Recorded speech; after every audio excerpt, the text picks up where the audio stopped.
Welcome to Rom Wills Money Matters. Take time to research a business.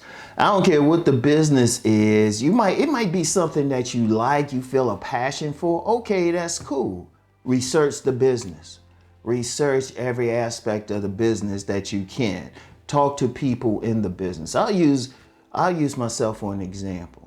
When I got into the publishing business, it was 2 years before I actually got the business license to actually do it, that I was actually talking with different publishers, writers, especially some who they reached a level of fame about what they did and everything. And then, that was back in the 90s. They didn't have, Google wasn't in existence then. So, I researched as best as possible, as best as possible back then.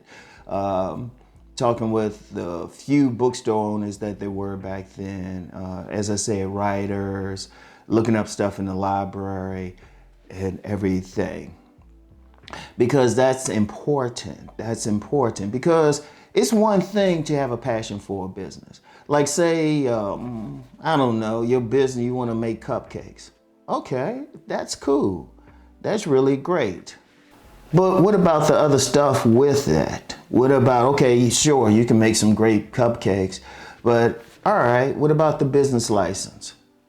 Okay, that's one thing. What about where you're going to actually make the cupcakes? It's one thing when you make the cupcakes at home, for family and friends, for yourself. But when you're talking about selling something, you need a kitchen.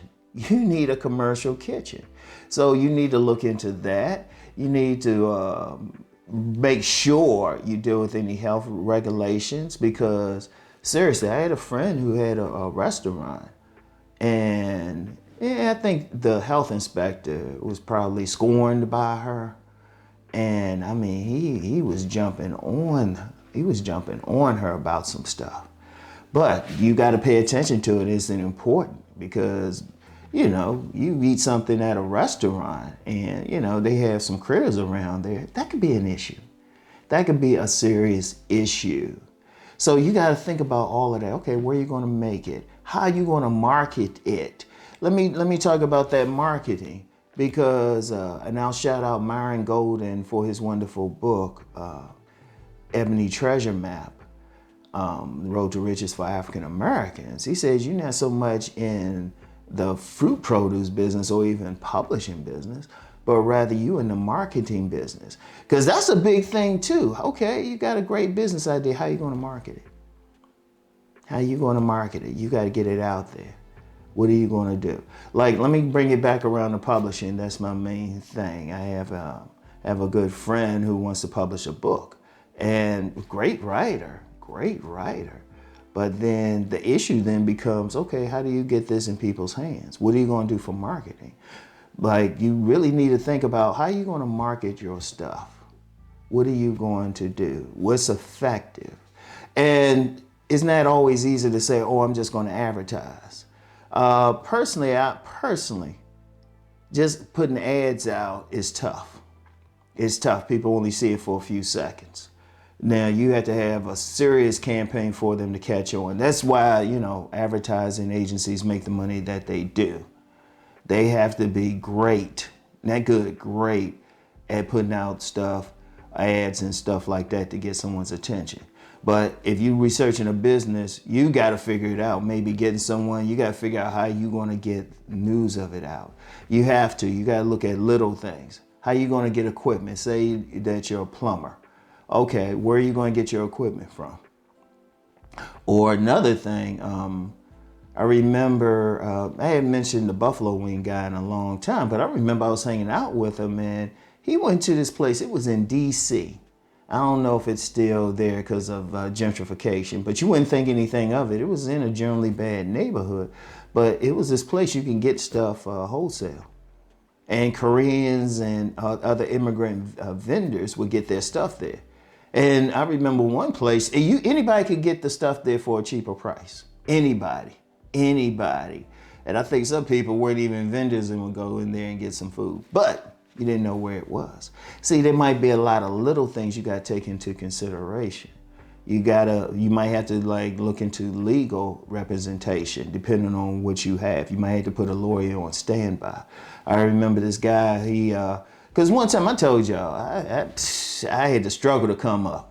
There was a point, I was up, then went down because of some family issues, and then on the way back up. Now, one of the things was with a car, and there was I was able to get one of those buy here, pay here type of things where they don't check your credit. You just got to pay it every month. And that dude would have so much trouble. I mean, I remember I went to pay one time and he's getting in an argument with this woman. Because one of the things in that business was that you get a lot of people, since they didn't need credit, they'll get the car, but stop paying after a while. But they had cutoff switches in all of the cars. And it was just like, man, this is some stuff. Like, but you got to. And see, just from my personal experiences and others, you got to look at every little thing. How you going to pay the taxes? Even before you get into the business, what is best for you? Like a lot of people say LLC, LLC, LLC. You might not really need a LLC. That main thing is just to keep your taxes safe. And according to some tax accountants, sometimes they don't. They can still tax your private stuff. They can still tax it. And I would say if you get one, really look into it. But just your business structure is very important. There's pros and cons for everything. Just your business structure. So you need to look into that. And speaking of the legal part, you need to ask yourself, is there an opening for you to have any legal issues? Is there an opening? Are you doing something that could cause harm? Or if you dealing with, your business involves intellectual property, are you making sure you not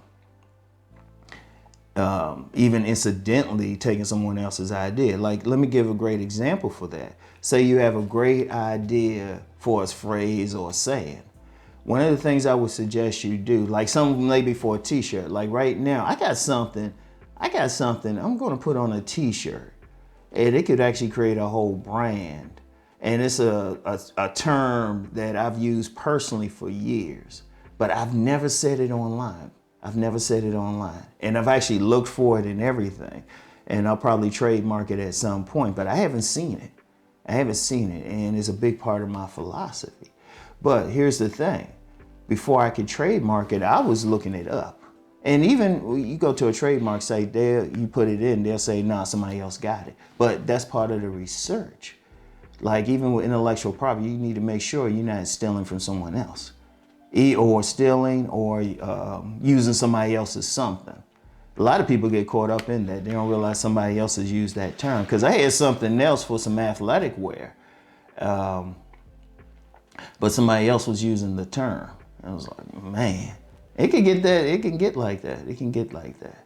So you got to look up all the stuff. You want to look up all the stuff. And, you know, sometimes you might jump into a business, you don't do it. Even when you start the business, keep looking at everything. Keep looking at it. You want to, and especially you want to be able to pivot or just know to keep up what's going on in the business to keep it growing. But you always want to do that. So take the time to do it. Before you even get started with the business, take some time to look into it. Because you might, I'm going to tell you the truth, you might have a great idea for something and you might say, yeah, I want to do this, but then you might not, honestly, you might not want to do all the technical stuff. You might not want to. You might not want to be bothered with it. So, but always research it. Take time to research a business. All right? So that's all I have for now. You know the deal. Let's go make that money.